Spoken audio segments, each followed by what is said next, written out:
Tá me Seja muito escutando bem-vinda bem? mais uma vez. Estou super bem. Que Super bem. Que bom, que bom bom. te ter aqui de novo. Prazer meu, Temos, obrigada pelo convite. é muito legal quando a gente tem essa reincidência no canal, né, Fer? Ele está aqui do meu lado, meu assistente. E aí, o dia hoje deve ter sido corrido para você, né? Sim, foi bem corrido, muita demanda, vários conteúdos, vários compromissos, mas agora só conversar, só Ai, que falar delícia. sobre. Se apresenta para a galera que de repente ainda não te conhece. Boa noite, gente. Meu nome é Maica, eu sou Ó, saúde. carioca, sou mãe do Antônio. Não tive nem tempo de pegar meu vinho, gente. Sou mãe do Antônio.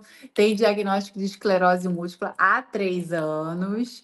Sou historiadora, professora, produtora de conteúdo e influencer em saúde. Muito bom, muito bom. E hoje a gente vai bater um papo, porque eu acho muito necessário a gente quebrar alguns estigmas que tem sobre a nossa condição, né? Tanto para o ruim quanto para o bom. Porque no domingo retrasado, se não me engano, ou no antes, teve uma matéria sobre a Carol Ribeiro no Fantástico, uma matéria grande. Até queria trazer essa matéria aqui, mas a Globo não deixa, ela derruba a gente. Mas falando que a modelo Carol Ribeiro, que é uma top model internacional, ela também é apresentadora, ela foi diagnosticada com esclerose múltipla, mas foi uma matéria ruim, né? Eu fiquei bem brava com essa matéria, você não ficou? Na verdade, acho que todo mundo viu, né? Se eu não me engano, o Doutor Guilherme também falou, não foi? Do Guilherme Oliva. Todo mundo É, falou, e- foi uma eu coisa. fiquei brava, mas ao mesmo tempo não. Eu fiquei, por que não, né? Porque é uma maneira de. Foi no Fantástico, né? Então a gente sabe que tem aí um alcance enorme, né? E muitas pessoas escutaram pela primeira vez ali esclerose múltipla, né? Essa parte é boa. Mas algumas questões que sim, fiquei um pouco brava. Tá gostando do papo? Então se inscreve no canal, ativa o sininho para não perder nada e se puder, ajuda a gente fazendo um Pix. Muito obrigada! É bem complicado, né? A forma que eles trataram, e assim, é um baita médico que está atendendo a Carol, é um médico do Einstein, é um dos papas da esclerose múltipla no nosso país, então eu acho que nem deram a oportunidade dele falar tanto, e aí a matéria, não sei se mal apurada, não sei, falou que os sintomas eram insônia, falaram sintomas que nem, tipo, tudo bem, você pode até ter insônia, mas não é bem por aí, ó, a Carol Ribeiro, para quem não sabe quem ela é.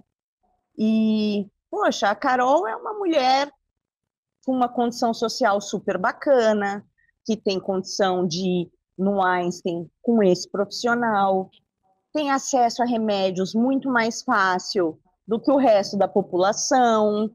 Então, é muito mais simples, né? Com Ah, já certeza. começa aqui o tratamento de alta eficácia e vamos lá, porque para quem não sabe, gente, a gente tem um rol de medicamentos e é como se fosse uma escadinha. Então, no SUS, você tem que começar ali com um Copaxone ou com um Interferon, para depois ir para o Fumarato, né? Ou Fingolimod, aí depois você vai para o Natalizumab, ou para o Mavenclad agora, e depois você vai para o Alentuzumab. Então, assim, é uma escada que você tem que percorrer, e essa escada só pode ser caminhada se o medicamento falhar. Então, é na falha medicamentosa. Então, para você conseguir subir essa escala para o medicamento de alta eficácia, poxa, você tem que ter um médico muito bom, ou você tem que ter particular, e esses remédios são caríssimos, né, Maica? É impossível, né? E a matéria, enfim, foi até que eu falei. Foi bom por um lado, que levou a palavra esclerose múltipla, e também eu acho que a esclerose múltipla ficou muito conhecida por outra não, né? Porque a Carol não é atriz, né? Mas tem uma atriz global, a Cláudia Rodrigues, que tem esclerose, e demorou para iniciar o tratamento dela, partiu para uma linha mais alternativa, sem comprovação científica, e ela acabou ficando mal. Então, quando a gente escuta, eu mesma, quando fechei meu diagnóstico e a médica falou esclerose múltipla, eu pensei em Cláudia Rodrigues. Eu também. Então ficou muito associado a esclerose a Cláudia Rodrigues. E a Carol, ela traz uma outra imagem, né? De uma mulher, assim, aparentemente bem, que não foi para esse lado de terapias mais alternativas, iniciou ali com um grande médico do Einstein, uma terapia de alta eficácia, mas a reportagem em si não explica que terapia é essa, não que ela precisa dar o nome do remédio que ela usa, eu acho que nem cabe, mas assim, o que é alta eficácia, o que não é, a diferença do tratamento dentro do PCDT do SUS, que é como você falou, Lívia, a gente tem ali uma escadinha, dentro do rol da saúde suplementar, que é um pouco diferente. Eu acho que faltou essas minúcias, que são muito importantes. E dado também o fato de que, como você falou, ela é uma pessoa, felizmente, não é de maneira alguma uma crítica, mas ela tem acesso facilitado a isso, né? Por conta da questão socioeconômica dela. Mas isso não é para todo mundo. Que Isso é bom para que ela uma. tem, né? Isso não é uma crítica a Sim, ela. Que bom. claro. Mas isso é para uma parcela muito pequena, que vai para um centro de excelência de cara, assim, né? Vai para o medicamento de alta eficácia de cara. A gente sabe ali que 90% das pessoas que se tratam e não têm essa situação socioeconômica começam ali pela unidade básica de saúde, falando dos sintomas, ai, fadiga, formigamento, e demoram às vezes anos para serem encaminhadas para um neurologista. Porque o desconhecimento do que seja a esclerose é muito grande dentro dos próprios profissionais de saúde.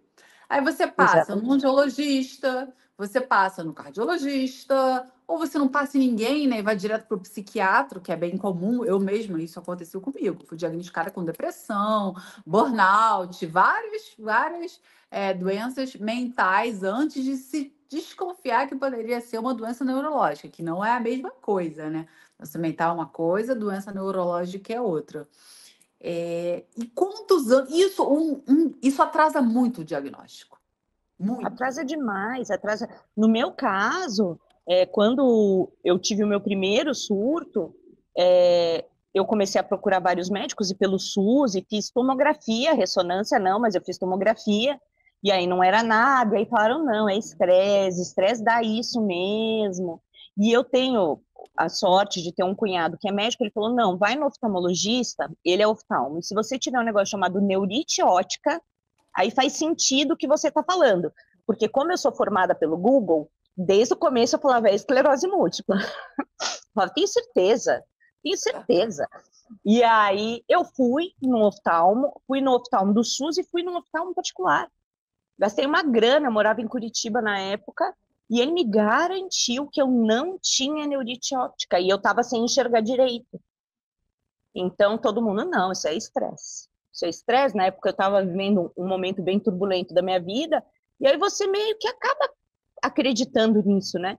Que faz um certo sentido, você fala, não, tô com muito estresse mesmo e tal. E assim foi por mais de um ano e meio.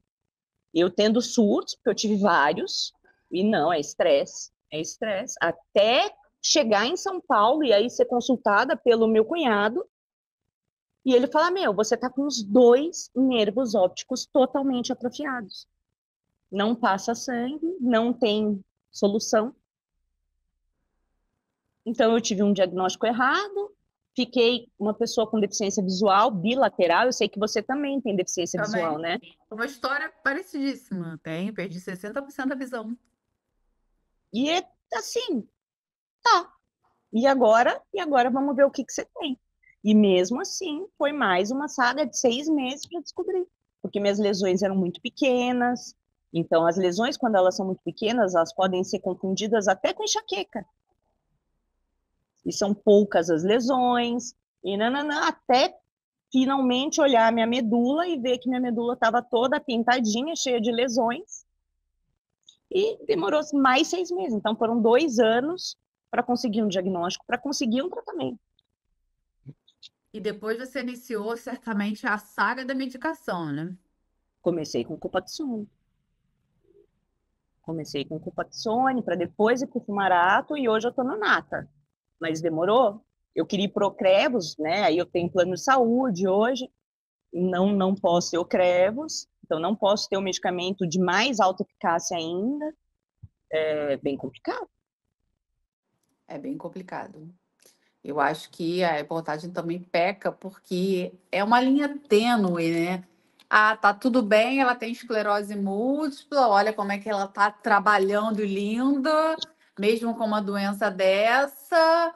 É a linha tênue entre normatizar e achar que tá tudo bem, assim, normatizar e achar que é aquilo para todo mundo, que esse normal dela é para todo mundo. E não E é, a gente sabe que não é. a gente já vive num planeta tão focado em estereótipos, então a gente já tem que seguir o padrão de beleza, que é o padrão de beleza da Carol, inclusive, né? Não nada a ver com isso, mas esse é o padrão de beleza, né?